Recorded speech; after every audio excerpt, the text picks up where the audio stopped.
Hey guys, I got some nuggets for you, right? And I want you to look at this in totality. I'm gonna try to keep it under 4 minutes, but if it goes over, please, Sean, Ruby, Kalen, Shura, please look at this. All right.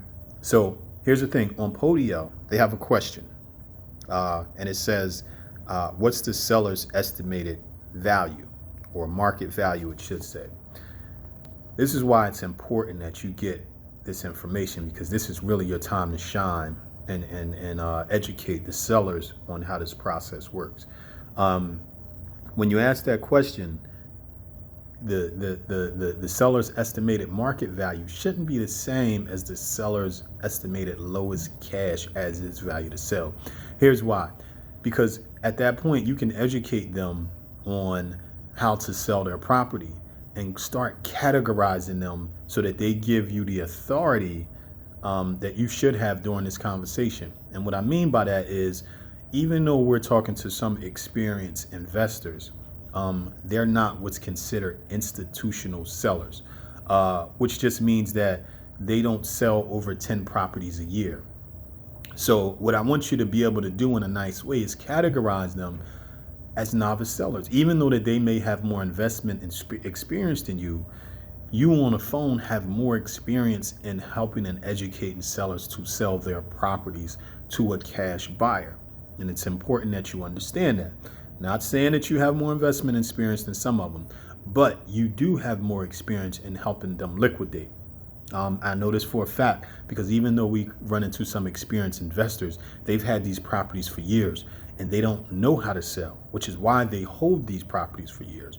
So it's very, once you ask that question, you can categorize them as novice sellers or institutional sellers. Institutional sellers is something like a bank who we do buy properties from, and and you can educate them on. It's easier for us to buy properties from banks because they are institutional sellers.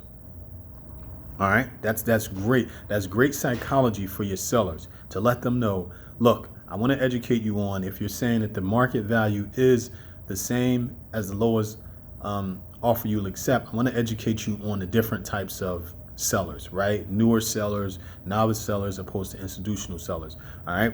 What that's going to do psychologically is put them in a position to listen to you and say, okay, well, I am a new seller. All right. After you do that, you want to educate them on, look, okay, the market value is different from the lowest offer that you're willing to accept, because all cash as is offers deduct a profit margin and some overhead costs and the repairs, and they use the same formula to come up with the offer. So you can't say I want $100,000 and your property needs repairs, and also you have to leave some room in for the investor to make some money, and say that it's worth $100,000 market value and I want $100,000 market value.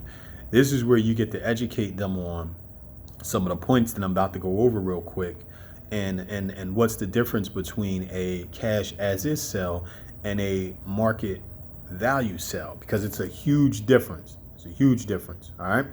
So here's some of the points that make it different. Mortgage sale, which is the traditional sale when someone puts their house on the market, they try to shop for a buyer, or a realtor try to shop for a buyer, and the buyer then gets financing if it goes through, and the person sells their house. Cash is totally different. All right, here's some points and some benefits to a cash sale. One of them is a cash as is sale. You don't pay a realtor, right? It's direct, so you save like 6% or whatever the fee is when you sell to a cash buyer. Most cash as is sales make sense not to use a realtor, because the numbers are the numbers is what you can educate them on. If you're dealing with a real cash buyer, they're using the same equation, so you don't need a realtor to go out and try and fish you the highest offer. You're wasting your money is what you want to tell the sellers. Another point is sellers, if they don't want multiple people walking back and through their house. Now this becomes huge right now, right? with the virus epidemic going on, people don't want multiple people coming in and out of their house. If you deal with a cash buyer, you only have one person that's going to come on your house normally. That's huge. Use that. They're 100% confidential. So for some sellers, they need to know, look, this is a sale that can go down nice and easy. You know, your neighbors don't see you putting a sign in the yard. If you have tenants, we even can go in disguise as contractors, where the tenants don't know that this is the property is getting transferred, because you don't want to disrupt, their tenancy in there. That's huge. You could also, another point is, if they sell to us, they're selling to a buyer with a reputation, and we're an experienced buyer opposed to a home buyer. What's the difference between us and a home buyer? You guys know, home buyers are dealing with a lot more emotions. They're way more prone to pull out of the deal during the contract. If they want confidence of dealing with a buyer who has experience, they would deal with someone like our company, who has a better business bureau rating, who has a website, who's looking to do repeat business, and opposed to just a one-off deal.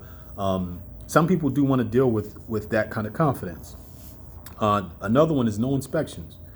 That means that when we buy that property, there's no inspections. There's also no appraisals. If there is any of that goes on, you can let them know it's just for informational purposes only for our company.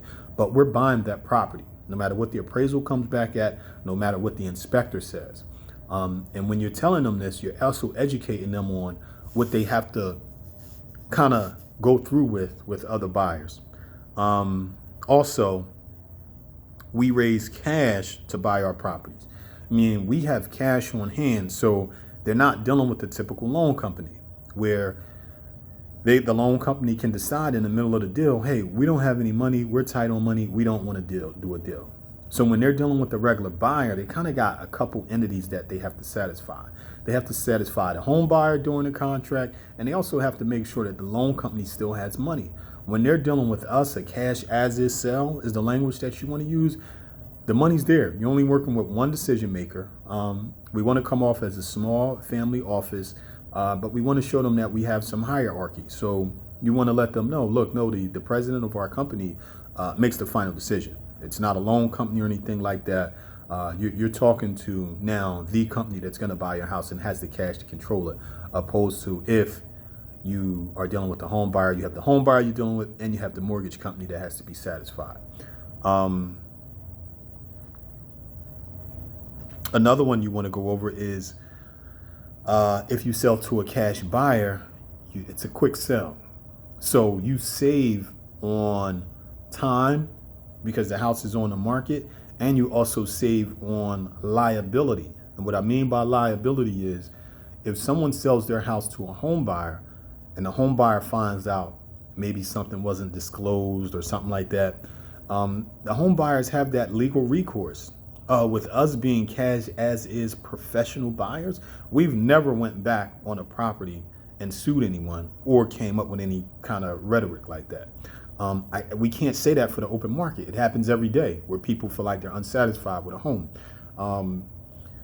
The last point that I want to put in your back pocket is able to make offer. Okay, this is a big one. If the seller is willing to give us 15 solid photos, which I'll go in detail about what these photos they need to take photos of, we can buy the house virtually now, which is huge if you need to go into that. So the way that this goes, if they go into, if they say, look, just starting from the top again, if the seller's estimated market value is the same or very close to the lowest offer that the seller will accept, I want you to start thinking about these points and educating the seller on how this works. And remember, every seller that I've spoken to up until this point, you guys have more experience at dealing with the sale of a property, even if they're experienced.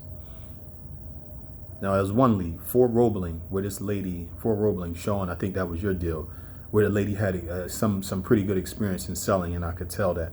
But most of the time, 95% of the time, you guys have more experience. Educate them on this process, how it works. For the last point of we can buy the house sight unseen. I'll put some bullet points in there, the 15 photos that we need to take, and you can keep that in your arsenal.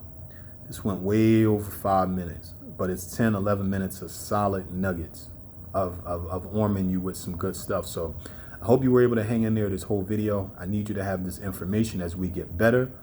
Peace and love. You got any questions? Let me know.